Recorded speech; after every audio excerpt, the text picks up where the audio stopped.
I write, I keep it live cause I thrive. I might just blow your mind tonight. I'm so hyped, but it's no hype. From this height, it's direct hits on sight. I'm your type, lend me your ears to show you that there's something in me. I'm not giving up, I'm standing right here, holding these days hostage. And I'll make this my year. We turning fear into love, and the love's in the air. I love doing this cause nothing compares. Nothing can share that same type of feeling when you feeling and flare. They can't catch it, it's havoc. I rip to a tear, switch the scenario. My stereos, I leave them impaired. Variables start to change and they're all in my range. I just gotta grab it, it's all mathematics. Every step is drastic, I make it fantastic. I'm trying to take your breath away. Asthmatic. This is live through the stereo. Go and let it blow, blow through the stereo. I'ma let them know through the stereo. Yo, here we go through the stereo, stereo. This is live through the stereo. Go and let it blow, blow through the stereo. I'ma let them know through the stereo. Yo, here we go through the stereo, stereo. Yeah, just nod your head with it. So explicit and vivid. Every image is intricate, intimate. I put my all into it. No scrimmage and no rules. I'm a pro tool. Hear my heartbeat beat into the vocals. I'm so loco, lost my mind, oh no. It's ponderoso, dope, so no overdose, cause it's dope, yo. Man, this is house grown, mixed with some milestones. So I let the style flow down like the Dow Jones. Bringing it with some foul tones, letting the crowd know we getting loud, so it's eardrum rudiments. Yeah, we bring it rude again. Move, little hooligan. Music for tuning in, full time to the 10. I'm on my clock like I told you. I'm doing this for dreams we pursuing. Hey everybody, welcome back to the Anti-Media Radio Show once again with your host Nick Burnaby here on ucy.tv and the antimedia.org/radio. Thank you all for coming back, and I'm super happy to be back and glad to be alive in these crazy times. April 24, 2017. Hopefully everybody had a great Earth Day. It's one of those few holidays that we should really take more seriously because, damn, we're like messing up the Earth left and right. I mean, I just saw an article today about the amount of carbon in the atmosphere. It's just, it's getting extreme. And so Earth Day, it should be a much bigger holiday that we start talking about solutions to these issues of pollution and just, climate change and fossil fuels. And of course that goes along with the whole argument about centralized energy and oil and gas and stuff, and do we really need all that stuff? Highly centralized forms of energy, which, it's not healthy no matter which way you look at it. It's bad for our economy, it's bad for our planet, it's bad for our own freedom. Because if someone else controls our energy, our gas, our fuel, our electricity, well, that means that they control you in some way or another. And so Earth Day, we should be looking at solutions to decentralize our energy systems and our energy grids. The obvious first choice to look at is like solar paneling and stuff. But there's some really interesting, innovative things going on all around the world with clean energy, like generating electricity out of the currents of the ocean, and of course, wind energy, hydroelectric, a bunch of different things that people are doing right now. We just covered on the Anti-Media last week about how Portland is getting ready to harness methane from its sewer system. So it's like literally turning your shit into energy. Wow. That being said, let me get a few things out of the way. First of all, obviously we weren't on air on Wednesday. There was some kind of glitch in the matrix where someone else was on our show, and I'm sure a lot of people noticed. Sorry for that.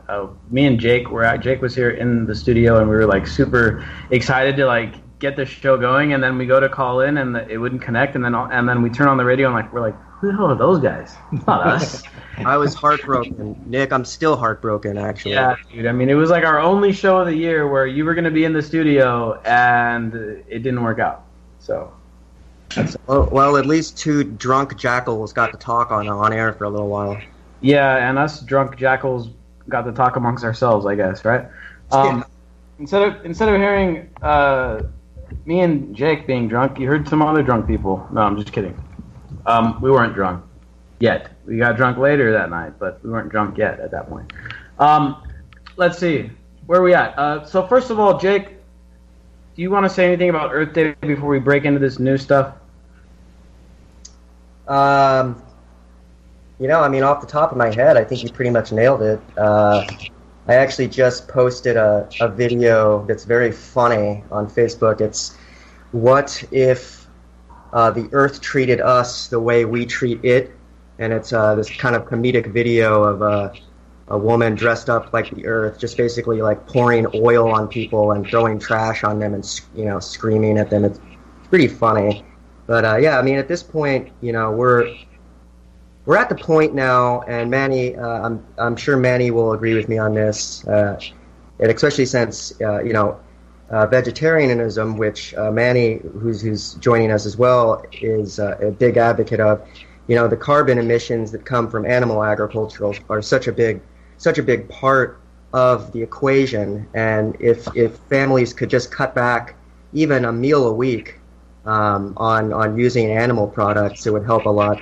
But we're really getting to the point now where future generations, I believe it's called, there's a short word for it, but generational ecocide, which is that we're basically, our children and grandchildren are going to inherit a toxic, poisoned earth.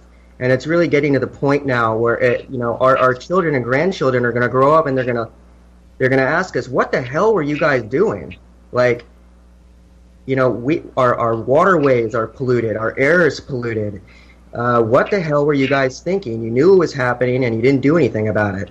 And I don't know what the answer is, but I don't think government or private industry is. I don't think a free market or a government can offer us a full solution right now. I don't know. What do you guys think of the solution?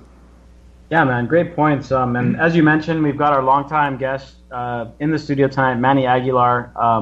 I'm sure you got plenty to say about Earth Day. And I mean, first of all, what Jake was talking about, you're a vegetarian, and that's one thing that is so instrumental in cutting back our pollution. Just cutting back our meat consumption, and it's the one thing that people don't want to do. And I myself included. I mean, I don't think I could ever become a vegetarian, but knowing what the meat industry does to the planet, I mean, I have no problem cutting back. Trying to cut back here and there as much as I can. But Manny, go ahead. Well, first I just want to say a shout out to Vanilla brother Jake Anderson, D.B. Short, S.M. Gibson, and of course Shannon Madden and stuff like that. And of course the better half here with Nick, brother Nick, is our lovely mocha sister Lily and all that. Well, I'm gonna tell you something. I'm gonna have to say to Nick, I'm gonna have to talk to Lily and say, Nick, this is what's gonna happen, dude. If you don't become a vegetarian next week, Lily's leaving. She's hitting the road. I'm gonna tell Lily she's gotta hit the road and go to Costa Rica and say, see you, Nick, bye. And I'm so proud to be able to say now, getting serious here, I'm so proud to be able to say right now that I just turned 27 years vegetarian. Valentine's Day, I became a vegetarian 27 years ago, Valentine's Day this year. Now, if I can become a vegetarian being from Acapulco, Mexico, Nick can become one, because you know how hard it is for a Latino to become a vegetarian? It was hard back in the day in Mexico because they didn't have alternatives like they do here in the United States. And people don't understand, if you really want to protect the environment, one of the worst things, even more than smog, the car smog and all this, is these animals, all this water wasting. It takes all these gallons of just to create a pound of beef. 1,500 gallons of, of water. That's a lot of, it's just a lot of water, creation. Yeah. And now people wonder why the United States has all these people criticizing them. When it comes to the resources, we are 5% of the world's population here in the United States, yet this country is using 30% of the world's resources. I'd be pissed off too, seriously, So that's one of the things that needs to change and all that, I also want to, before I forget, I also want to say, a shout out to Hugo Castro, an activist that, was disappeared, and they found him and stuff like that. So I just want to send a shout out to his family. I'm glad he's back and he's not dead, stuff like that. So that's really good. Yeah, we briefly talked about what he was doing and what happened to him a couple shows back, and happy to announce that he's been recovered. He's not completely, he wasn't unscathed. He was injured badly. I guess he was kidnapped or something. Something happened to him. He was hospitalized, and anyway, he's they're bringing him back home, and he's getting back here, and he's okay. And so for me as a vegetarian, because of what it does to the environment, number one. Also, as you guys well know out there, I'm an activist for animal rights, big time. If animals treated us the way we treat animals, we'd be screwed already, bottom line and stuff like that, So in saying that I'll be down in San Diego County on Saturday to do the climate march, which is very important. 350 will be in the house and stuff like that. I'll also be in San Diego County and stay over till Monday the 1st, because we're going to be having a big protest, a big march, going down from the federal courthouse in downtown San Diego to Barrio Logan, which just completed. The Chicano Park just turned 47 years celebration, so that was a big celebration. Also, it was great to see Earth Day. I want to send a shout out to some people that are really making a difference out there. Eva Roof and Mo Roof and stuff like that. They're doing off the grid and stuff like that. And it's really something that they're making compost. They're teaching people how to live off the grid compost, how to treat the environment nicely and stuff like that. So I think that's very important and stuff like that. Yeah, I think we had Eva Roof on the show several years back, actually. You did? To talk about some of the stuff. She's been doing a lot of green stuff for a long time.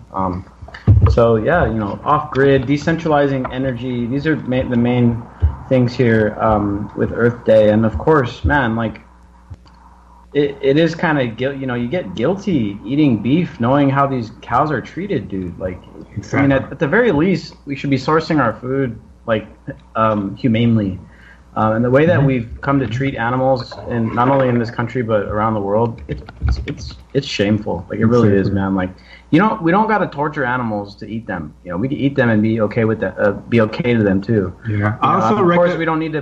We don't need to pamper them and keep them in luxury. We're gonna eat them, but we don't need to torture them, dude. Like, that's messed up. Well, also consider, and first of all, I really recommend anyone out there who's interested in vegetarianism and veganism to there's two documentaries that I think Manny would agree with me on. And Nick. One is Cowspiracy, and that's a great one. Oh yeah.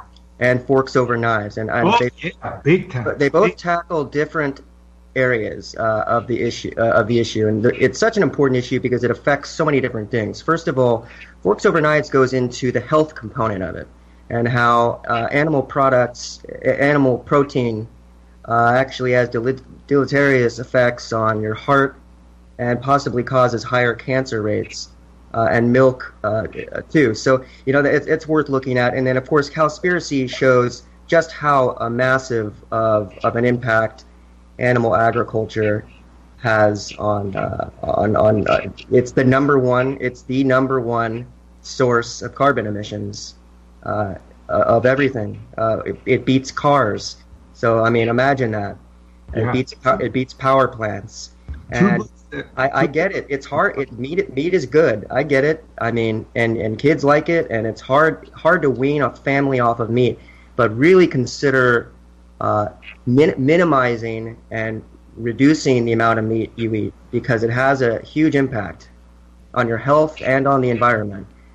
Seriously. And on one last thing, and on animal rights, like Nick was saying. I mean, it's barbaric the way they're treated. So you're talking about a humanity issue, humane. I don't know what I'm trying to say here, but brutality, environment, and health. 3 very compelling reasons. That's correct. I recommend 2 books too out there. I became a vegetarian when I read A Diet for a New America by John Robbins. Also, there's another good book that's called Beyond Beef with the author. God, I can't think his name, but it's Beyond Beef. And also, I recommend Plant Nation. Plant Nation's very, very, forward about everything and stuff like that. So it just so I will encourage anybody that if you think you can become a vegetarian, think about a guy like myself from Mexico City becoming a vegetarian. That was tough and stuff like that. So I will say that Nick here, brother Nick, has to be a vegetarian starting May 1st of May. Man, I don't know. I was watching him eat some pho when I was in town. I don't know, man. Some beef. He ordered an extra plate of raw beef. It's true. It's true, man. I'm not going to deny it. However, I do know that I've been attempting at least to cut back here where I can. But hey, Nick quit smoking this year. That's a good, that's a good year, Give him a break. Jake, I wanted to, before we move on from this topic, because we're going to talk next about some immigration stuff going on. Mm-hmm. What do you think about this lab-grown beef, both of you guys? Jake first. What do you make of this lab-grown beef? Because I was looking at this as it could possibly be a solution to people who don't technically want to eat, animal meat, but that it's still meat, but it's not grown from an animal, and it's also much less resource intensive. I mean, what do you think about lab-grown meat, Jake? First of all, quickly, Manny had mentioned Costa Rica, and it's worth noting that in 2015, I wrote an article about this for the site. In 2015, 99% of Costa Rica's electricity came from renewable energy. So there's countries out there that are making it work. As far as lab-grown meat, I'll be honest with you, I haven't done a lot of research on it. But even what's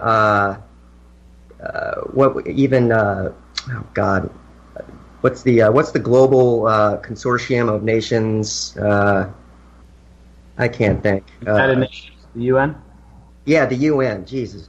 The UN said that by 2050, people will be eating synthetic meat because it's just simply unsustainable for us to keep raising animals the way we're doing. Now, I think with anything, obviously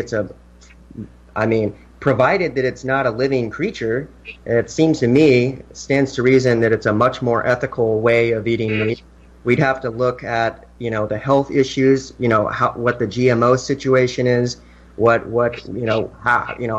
is this stuff coming from? What is it? What health effects it has on it? What environmental effects the synthetic beef has.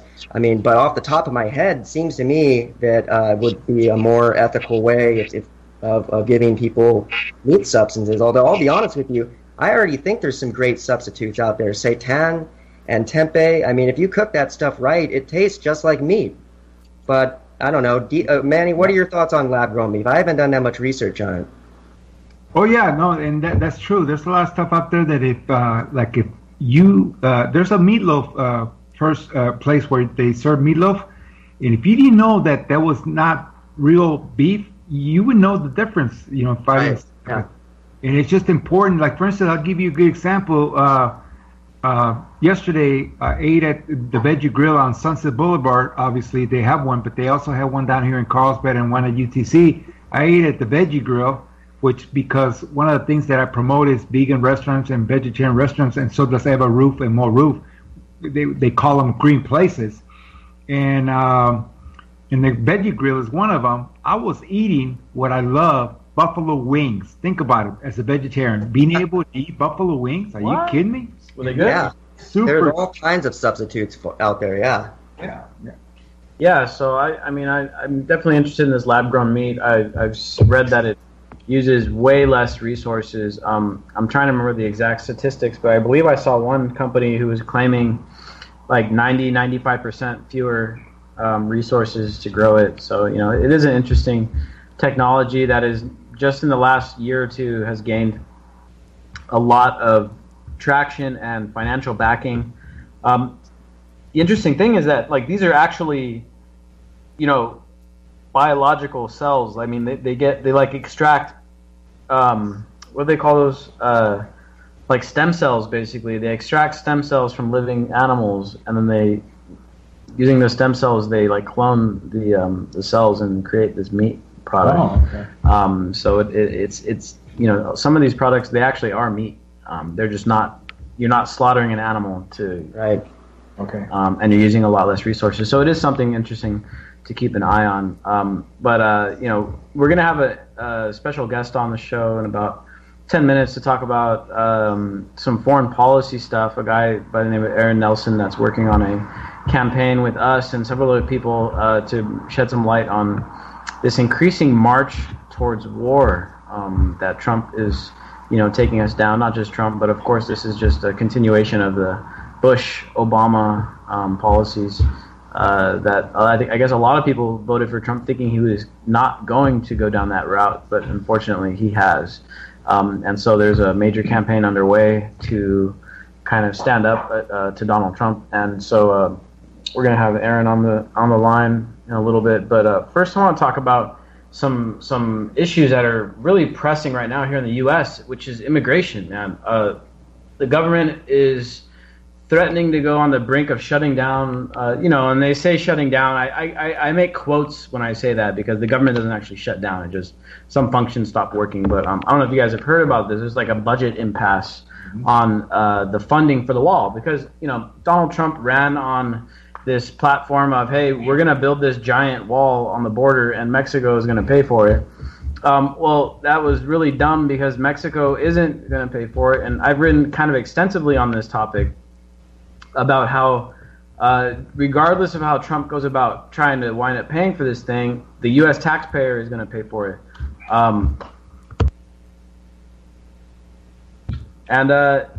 First of all, upfront costs, right? Billions of dollars in cost to build this wall, and it's going to be taken out of our tax money. And this is what the big controversy is going on right now in Congress, and of course the Democrats are saying they don't want to fund it, even though, I think the wall is also pretty popular among Democrats. But and then you got people within the Freedom Caucus of the Republican Party who are also standing in the way. And so this is something that Trump may not be able to get it to pass right away. And the other thing too is that wall is they're gonna break ground on it here in San Diego, and so this is going to be a big fight. I mean, people here are already out protesting at the businesses that are putting in bids for this to build the wall and stuff. And so this isn't gonna. It's not like they're gonna just be able to go over there and start building this thing. I think there's going to be some unforeseen actions, possibly something along the lines of like the Dakota Access Pipeline and the Standing Rock stuff going on, and that may be ground zero of that, maybe right here in San Diego. So and they'll be on both sides. Yeah, and we're gonna see what happens, and it's gonna be a very interesting time. And as Manny was mentioning earlier, one of the guys that is a huge activist with the immigrant community here in San Diego, which is the dude Hugo Castro, he recently got kidnapped down in Mexico. So I mean, this is it's a really dangerous time to be involved in border activism and immigrant activism and stuff. Manny, you're heavily involved in this stuff. Tell us a little bit about what's going on right now. What's on your radar when it comes to the immigration issue? Because this is probably one of Trump's biggest campaign promises, and he's going to try really hard to, first of all, build this wall and follow through on his deportation stuff, which of course I'm completely against because I don't believe that human beings can be illegal. We're on a huge giant rock floating through space that has fake lines drawn on it that says, oh, certain people can't cross these certain lines. I think that's all bullshit. Mm-hmm.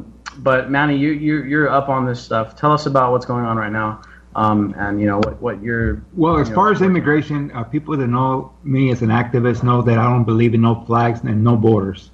And when it comes to people saying, well, you were undocumented at one time, of course, they didn't use the word undocumented. They said you were illegal. Nobody's illegal. I was undocumented. Big difference.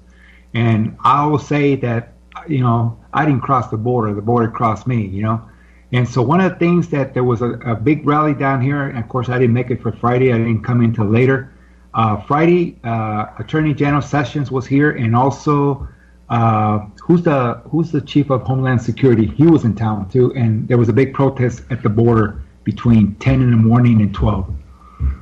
And stuff like that, And of course, you guys know what Sessions is all about. I mean, it's just ridiculous. And whoever is the person that's in charge of Homeland Security was also here. So the people weren't taking this folded down. Now, the last time I was at the border to help the people that are boycotting Driscoll and all the problems that are happening at the border, that border looks like I'm in Berlin or I'm in Israel, between Israel and Palestine. I mean, it looks like, wow, they even knocked down the whole parking lot now. So I have a feeling that they're going to make a jail right there, an immigration jail right in the middle of the two borders. I mean, it's crazy, but that's what it looks like to me and stuff like that. Now, Trump has gotten rid of DACA, has got rid of DAPA, which is basically the Dreamers. The Dreamers had hope that something was going to happen. Now, all of a sudden, it looks like it's gone down the drain and stuff like that. He wants to deport 11 million people. That's a lot of people to deport. That's going to be costly and stuff like that. It's going to cost a lot of money. A lot of money. That border is not cheap either. And what people don't understand, whoever builds that border better be having some high security, because people are not going to take this down, take this, laying down and stuff like that, So my message to Donald Trump is, that, he better understand that Mexico is not happy with him, and he does not want to piss off Mexico. We're our neighbors. We need to create bridges and not walls and stuff like that. And so when I march on Monday, I'm going to say the same slogan I've been saying when I've been doing pro-Trump slogans, which is, Trump's a clown, Trump's a, Trump's a fool, Trump's a clown. We are here to shut him down, And that's exactly what we need to. Completely accurate too, right? Yeah. And looking back, dude, I mean, how many times have people tried building walls, right? They never work. They don't. The Great Wall of China, they built it along the northern edge of China to try to hold out the Mongolian hordes, and guess what? The Mongolians conquered China.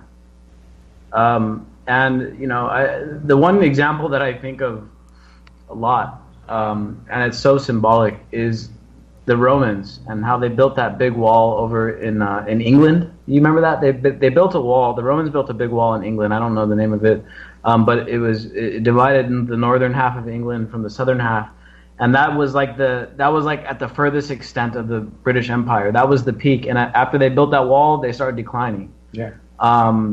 Because they ran out of resources, they could no longer move in advance, and they couldn't take the northern half of England, and they built this giant wall to try to hold out the indigenous people who were living there at the time. And that marked basically the beginning of the end of the Roman Empire. Now, of course, they had a long decline, took a really long time. Mm-hmm. But to me, it is very symbolic, because I compare the United States to Rome in many ways, because we are the one remaining empire right now, the main superpower on this planet that has a empire that reaches all around the globe. Similar to how the Romans did back in the day. Of course, the world was much smaller back then. The known world, or however you want to look at it, the Western world was much smaller back then. Also, Nick, I want to say something else, because a lot of people don't think about. They don't even question that. They always mention how many illegal immigrants are here in the United States, okay? But they never question is how many Northern Americans are in Mexico living down there, and they're undocumented. But the Mexican government doesn't want to deport them, because the Mexican government sees it from a different point of view, and I wish this government would see it the same way. They're bringing money in, and if they're not causing a problem, why deport them, Yeah. And that's one of the things that we have to realize that and stuff like that, because it's very important. Now, as far as I'm concerned, all the hate that I've seen, I have never been stopped by immigration as many times as I've been stopped more this year than more time this year alone than 10 years back. Yeah. Since Donald Trump took over. They've been emboldened. It's just crazy. They've been emboldened by Trump himself. Yeah, it's crazy. And and I agree with you, man. I've done plenty of research on immigration, and when you have a growing immigration in your country, when you have a growing population, well, guess what? That's good for the economy. Mm-hmm. Not bad. And there's countries in like Russia and Japan where they actually pay people to have kids because they don't have enough people. They welcome immigration. They welcome refugees into their borders because they have a lack of people. And so this idea, and of course it makes sense from an emotional standpoint. If you're sitting here as an American who is uninformed and rather ignorant, not to be an asshole about this, but most Americans are, and you hear a guy say, well, the reason we have all these problems is because of Mexicans and because they're immigrating here illegally and stealing our jobs, that kind of makes sense. It sounds good, right? It sounds good. It appeals to an emotional, it makes an emotional response. And it makes sense. And it's like, oh yeah, that really does make sense. But the truth of the matter is, immigrants increase the economy. They bring in money. They raise property values. They rent out places. They rent apartments from property owners. Like, immigrants add to the economy a lot, and they pay a lot of taxes too. Now, they may not pay a federal income tax. Neither do the billionaires. But they pay taxes on everything else, dude. Pay taxes on everything else, and they add. And I don't even like taxes. Taxes suck anyway. So I just make that argument because people like making that argument. Well, what about the taxes? Well, first of all, screw taxes. Second of all, they already pay taxes, so your argument's invalid. Third of all, human beings aren't illegal, and we're splitting up families. We're deporting people who are just nonviolent people. Look, if you're an immigrant that is dumb enough to go around committing a bunch of violent crimes, I'm not going to pity you if you get picked up and flown out, given back to your old country. But if you're just a person here trying to create a better life for yourself, not hurting anybody, we shouldn't be going around spending billions of dollars trying to deport people and building huge-ass walls to keep them out. We shouldn't. Especially when we're a contributing factor to the deteriorating situation south of the border. Like NAFTA and the drug war, for instance, a bunch of other economic imperialism that had gone on a lot south of Mexico, actually, down in like Guatemala and Nicaragua and places down in Central America and stuff. All this economic imperialism that has been going on for over 100 years on behalf of the United States, well, that shit comes home to roost. I mean, this idea of blowback and, every action causes a reaction. Well, if you go down and you topple the government of Honduras, and then a year later you're like, well, why are all these immigrants coming in here from Honduras? Well, I think I got a little clue about why, because you're toppling their governments down there. And that's something that happened very recently. What was it, 2009, 2011? I can't remember. I think it was 2009. And it went off with Hillary Clinton's blessing. I mean, these people are creating these issues, and then everyone's like, well, I wonder why Donald Trump's getting a bunch of popularity by running against the immigrant crisis. Well, because these people are creating the opportunity for people like Donald Trump. And then when activist Berta Casares said that Hillary was involved in this, the next day she's dead. She's dead. Yeah. And another hot topic right now that is similar to this is the French election, and I wanted to talk about that. I'm gonna bring our guest on. He's gonna join us in a few minutes here. Let's see if I can get him on. See if Vanilla brother too. Yeah. Hold on. I got his wrong profile here. Here we go. All right. We'll see if says he's not online. We'll see if he comes on. The other issue here, the French election. Marine Le Pen just got second place, which means she's going to be heading to a runoff election. Over in France, they have like this top two kind of electoral system. Basically, what goes on there is the people who garner the two people that garner the most votes go to a head-to-head runoff. And there was like 11. They had like 11 different presidential candidates. There was the two top. Wow, they actually have third parties? Yeah, Awesome. yeah. Actually, the guy that got first place is a third-party candidate. He's an independent. So that's a first in France in a long time. Is they have basically their version of Republicans and their version of Democrats. Neither one of those parties wound up in the runoff. So it is pretty interesting. So the status quo is very unpopular in France. the guy that took first is an independent, but the one that came in a close second is a woman by the name of Marine Le Pen, which many people have compared to Donald Trump. In fact, she has many policy stances that are much more to the right, further to the right of Donald Trump. But see, the same exact situation is going off over there in France. Not same exact, but very similar situation is going off over there as is going on here, whereas Donald Trump was empowered by people like Hillary Clinton, Barack Obama, and Bill Clinton and the deep state, the people who have been toppling governments in Latin America for the last 120 years or whatever they've been doing. The immigration crisis that was caused by our intervention is obviously giving Donald Trump some ground to stand on. And what's going on in Europe, and the reason that what's leading to Marine Le Pen gaining popularity, is the migrant crisis, the refugee crisis. And so France is not innocent here.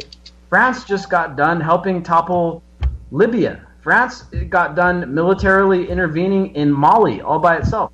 France is part of the U.S. coalition in Syria. I mean, so the refugee crisis, which is being partially caused by the French government, is now leading to the popularity of this far-right, anti-immigrant, xenophobic party called the National Front, which is right now being headed by Marine Le Pen, which is the second, the person that's going to be in the runoff election over there in France. So, these blowback, this blowback and these policies are now coming home to roost, not only here in the United States with Trump, but it's now happening all across Europe. There's a far right rising as well in Germany, which, we all know how that went off that last time that happened. Oh. Brexit recently happened. I kind of fall in a strange place here on this stuff because from a principle standpoint, I am in favor of Brexit because I'm in favor of decentralizing government and the less centralization of power, the better. So if England wants to leave the European Union, I'm for that. However, the issue was that the Brexit campaign was run similar to a way that Donald Trump ran his campaign, where they ran against Muslims, they ran against minorities, and it was a very xenophobic, nationalistic movement, when in reality, you don't need crappy ideas like that to push through this awesome idea of self-determination. Self-determination, autonomy, sovereignty, these are great, awesome ideas. You don't need to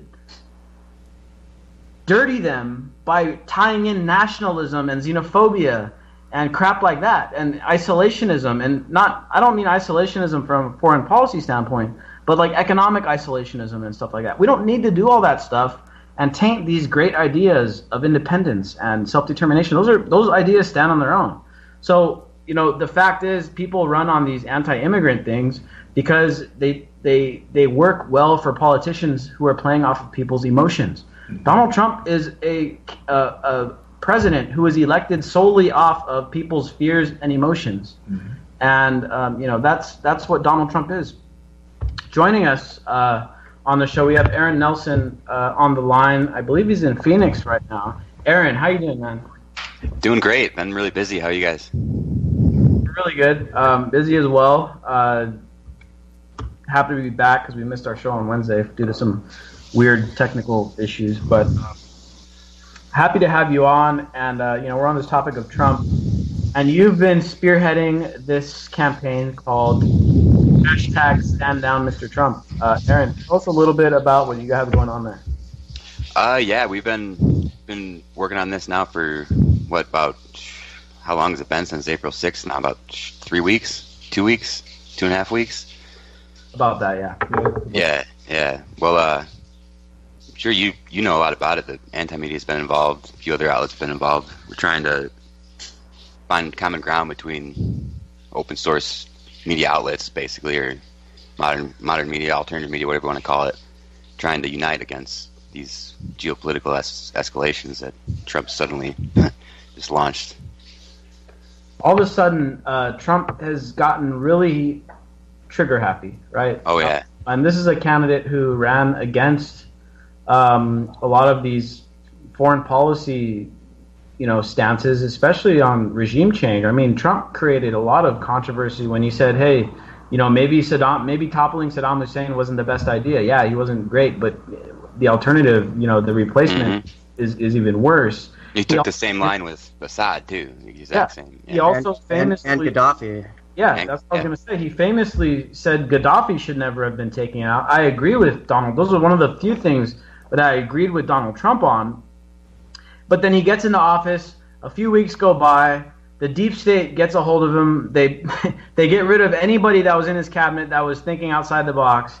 And all of a sudden, Donald Trump is bombing Syria. And that is what immediately brought us, inspired us to action to try to stop the next world war, basically, because that's worst case scenario. If some things happen over there, the wrong things happen, this could trigger World War III. Syria is a flashpoint. It's a tinderbox that's just waiting to be lit. And it almost happened when Trump went and bombed the Syrian airbase, and that's what you guys are trying to stop. That's what we're trying to stop, right? Yeah, that's exactly what we're trying to stop. And to touch upon what you were just talking about, how it's opposite of what he was campaigning on, it's pretty much exactly what happened to the left with Obama. It's just happening on the right now. He just told us exactly what, or not us, but his audience, his supporters, exactly what they wanted to hear. And it's not. It appears to not be at all what he actually intended to do, whether they're forcing his hand or not. I mean, you can always play that card and always use that as an excuse. It's like, oh, they're forcing him to do it. People were saying that about Obama. They were saying that. I mean, that's always going to be an excuse. But either way, it doesn't change the outcome. Yeah, one interesting aspect that you kind of made me think of right now is how, Obama came into office kind of as a far left candidate, right? He was like very aggressive. He was like very anti-war. And then what Obama succeeded in doing was he got the far left and he moved it not only to the center but like to the right on many issues on foreign policy and many important issues and economics and stuff like that. They moved the left up to the middle and almost into the right. And now what's going on with Trump is they've gotten the far right, like the isolationist kind of nationalist far right, and they've kind of aggregated them around Trump, and now Trump is pulling them back to the like neoconservative center, it seems. I agree with that. This is an interesting phenomenon going on here, but Aaron, tell us about this campaign, because I think one thing that we're trying to do here is break through and get to the people, because obviously Trump doesn't have any support from the center to the left. There's very, very little support there. But on the right, he's still got a big base, and people are still believing the shit that he's saying. Even though those of us who are able to objectively look at Trump, we can see that he's already been kind of handled by the deep state, and he's just doing their bidding at this point. But Aaron, tell me some of the ideas that we're working with here as far as how we're going to break through and get the attention of people who are still kind of happy or at least okay with Donald Trump, and get them to realize, hey, dude, we're being misled here in the same way that Obama misled his supporters. It's very tricky. It's not an easy task to take on, but I feel like people really just need to choose which side of history they're going to be on. Right now, there's no time to delay. We have enough evidence on Trump. He's revealed his hand. We know exactly what's going to unfold unless there's resistance. And after 8 years of Obama, the anti-war movement was nearly dissolved. I mean, it's always kind of revolved around the I guess you'd call it. I'm bad with political labels because they confuse me. But the left, usually the anti-war movement was generally associated with the left, and he just completely killed that. So it's very, very hard to see things like 70% of Americans supported that gigantic bomb that we dropped on Afghanistan. It's hard for me to comprehend that, but that's what we're up against. And this really isn't about Trump. This isn't really a political debate. I feel like it's a human issue, and I mean it's directly related, in my opinion, to what we've talked about before, this global political awakening that's occurring. It's a really critical moment in history, I feel, and it's time to act. We got to unite. We got to somehow manifest de-escalation immediately, because prevention of a third world war is really the only acceptable outcome. It's pretty important, because unlike World War I or World War II, and this is a theme that we revisit here on the Anti-Media Radio fairly often, the difference between World War I, World War II, and the possibility of World War III, and this is something that Einstein also said in an interesting quote where he said, "I don't know what weapons World War III will be fought with, but World War IV will be fought with sticks and stones." And basically, what he was saying is that the issue now, especially after the development of the nuclear bomb, and now the main powers in the world all have them, include China, Russia, the United States. Of course, Japan probably has something. Israel, Pakistan, India, a bunch of these big players. England, France, presumably Germany as well. They all have nuclear armaments, and like this time around, the whole Earth could be destroyed if we're not careful. Yep. And so, basically, World War III is not it's not one of those things where you can say, "Oh, well, that sucks. World War III is going to suck," or we'll win it. There's no winning. Yeah, I wish it didn't happen, or I wish it doesn't have to happen. It's like we're all dead. Yeah, worst game over. World War III goes off, we're all done. Like we can't let that happen. What's really really frightening too is you got on both sides of the geopolitical spectrum, you got someone like Bannon who wants to burn it all down and rebuild. You got someone like Alexander Dugin who wants to do the exact same thing. They both think they have to burn the current, I guess you'd call it the New World Order, and build afresh in what they have in mind for the new structure of the world.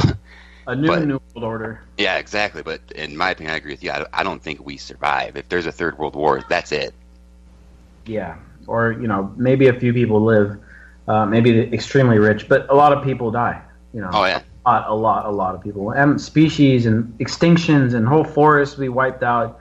And so this is a big, big issue. And so we're putting together a movement called Stand Down Mr. Trump, which is to try to get the public to get back into his ear, because the main thing that we can use to get Trump to move on issues is his own ego. His own ego is probably the biggest factor in his decision making, and if you make it look like his ego is being compromised, well, you can get him to change his mind on things.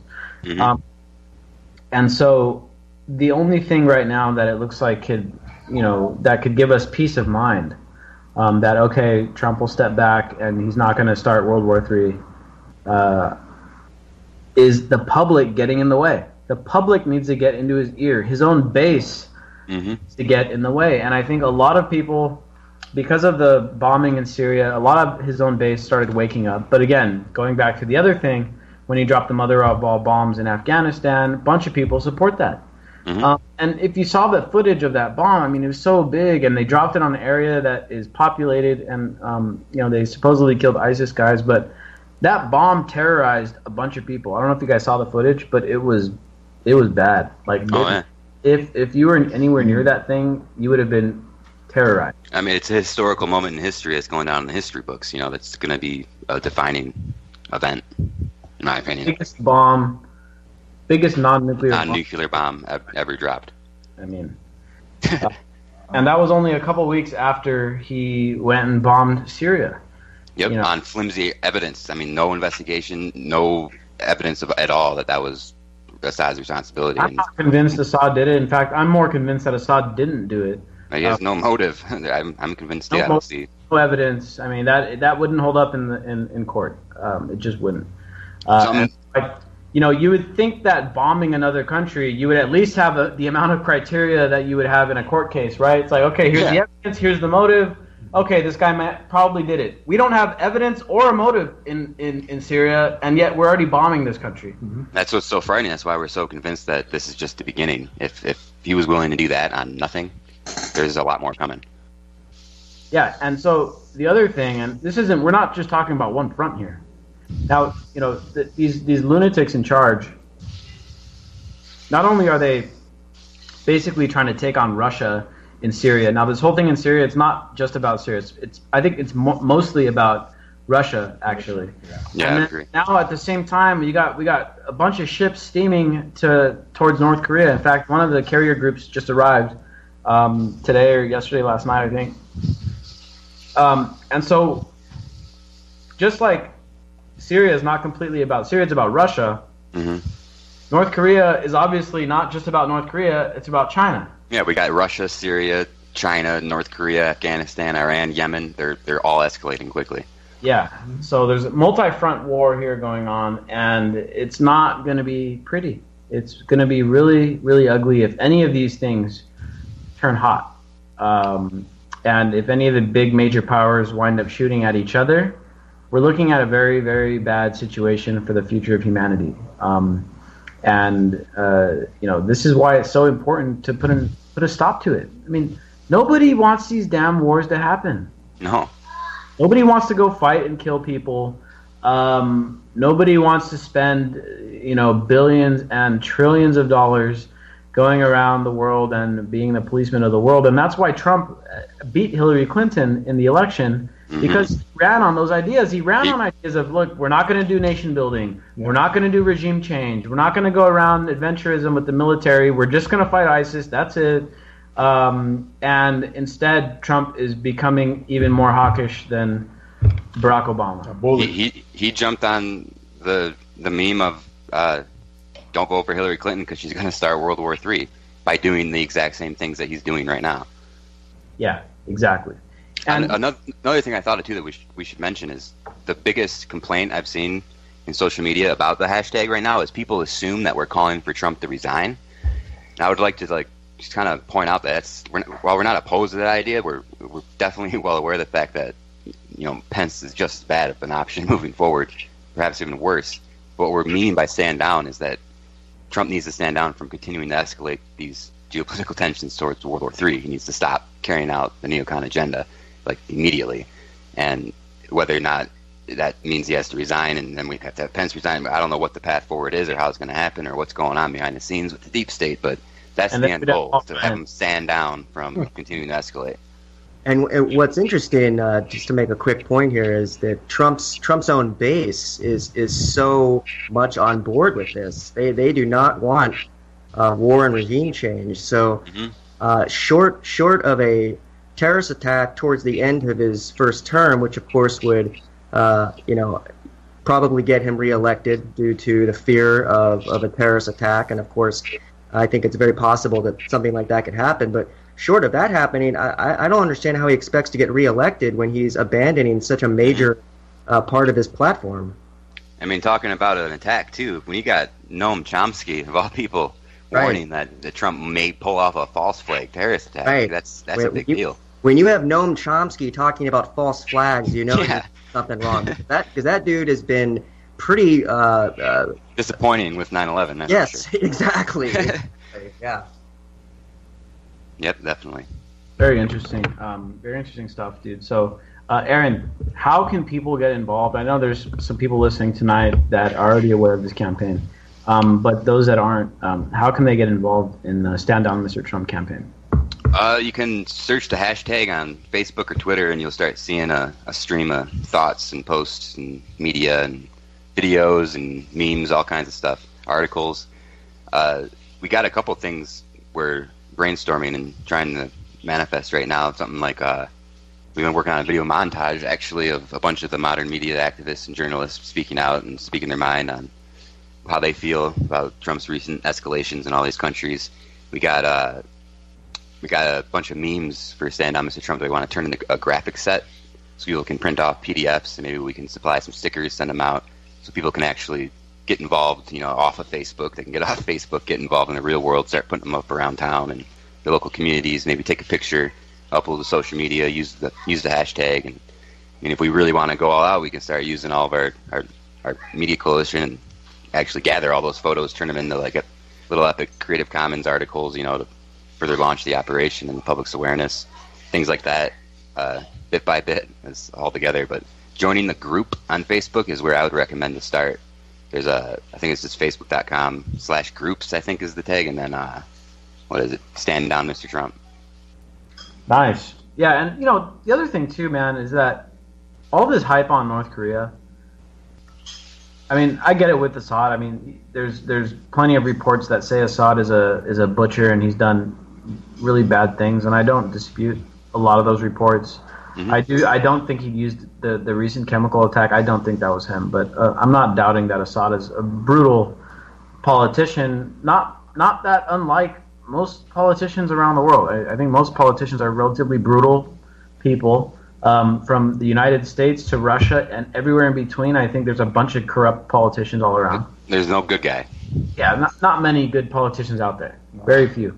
So I don't doubt that. But looking at North Korea, they get the worst rap out of anybody, I think. And we can't forget that we fought North Korea, or we fought in Korea a long time ago, and we didn't really win or lose. In fact, North and South Korea are still technically at war with each other. They just have like an armistice or something like that. Yep, that's correct. And so because of the fact that North Korea has been our enemy ever since the Korean War, which was in the mid to late 50s, there's been nothing but just anti-North Korean propaganda that have been seeded in the brains of Americans since then. It's been over 60 years that we've been making North Korea out to be the bad guy. Now, it's time, we need a reality check here on North Korea. North Korea has never bombed anybody outside of Korea. No. North Korea doesn't go around invading countries. They don't bomb people. Do they treat their own people like shit, according to what we're told on the media? Yes. Do I believe 100% of what we're told? No, because a lot of it is propaganda, because North Korea is our enemy. But I think a lot of the reports are probably true. I'm sure they do have labor camps. I'm sure they do have employ some forms of slave labor and stuff like that. I mean, we got our same issues. If you've ever watched some of North Korea's propaganda on us, it's not really propaganda. I mean, it's just talking about how we have the biggest prison complex in the world, and we're not free. Our citizens are terrorized by police, and the police kill people in the street. We have plenty of problems. Yeah, and so we don't have any moral high ground to go tell North Korea, hey guys, you're not doing freedom right. You're doing freedom wrong. Well, they may be doing freedom wrong, but so are we. We're killing 1,000 people in the street every year with our cops. We got the largest prison population per capita, maybe in the history of humanity. We're invading countries and bombing countries and killing civilians. Yeah, we're bombing countries. In fact, Jake is me and Jake were talking about this when he was here at the anti-media office the other day, about how the war on terror has now taken as many casualties in Iraq as the Vietnam War took over in Vietnam. People don't realize it. Wow. But it's over 1.3 million total, and that's And isn't Afghanistan the longest war? Yeah, it's like 15 years, so it's certainly up there. I mean, I don't know if it beats Vietnam at this point or not, but I mean, basically, it's the same as Vietnam, except no one gives a shit. Yep. Yeah, because our own guys aren't dying anymore. Well, the biggest terrorist to peace is the United States. There's no doubt about it and stuff like that. I mean, that's a fact, stuff like that, Before we go, I want to say congratulations to Jake Anderson for your project that you're doing, okay? Oh, thanks, man. Appreciate that. Good to hear you on here, man. It's been a while. Thank you. Jake, what's the name of your movie again? It's called What Happened to Elisa Lam. And, yeah. Ooh, and you that just got sounds done interesting. $30,000 on Kickstarter for it. Great job on that, dude. Yeah. Looking forward to. Hopefully your meeting went well in LA, and hopefully this movie's going to get out there soon, because it's a very interesting case with some very interesting wrinkles that I know you're going to touch on. It's a cool story, man. But ultimately, one of these days, I want to make some kind of documentary, like I said, on the deep state and false flags. I just don't know how the hell you get to anyone who will talk about it. Yeah, well, maybe by then Trump will be out of office and he'll be ready to run his mouth. Before then, though, we have to make sure he doesn't kick off World War III. So make sure you guys just go search that hashtag out on social media. Stand down, Mr. Trump, and join the group. Follow us. Keep an eye out on the anti-media. Aaron has been running some interesting campaigns. We've now been employing robots to help us spread the message. So that's a very interesting angle that Aaron's been on top of for us. We got some really interesting stuff in the pipeline. We're going to be meeting up tomorrow to talk about it. So hopefully we can announce some stuff on Wednesday. Thank you all for tuning in. We'll be back Wednesday, but the Anti-Media Radio is here 5 days a week, same place, same time. Peace out, everybody. Buenas noches. through the stereo. I'ma let them know through the stereo. Yo, here we go through the stereo.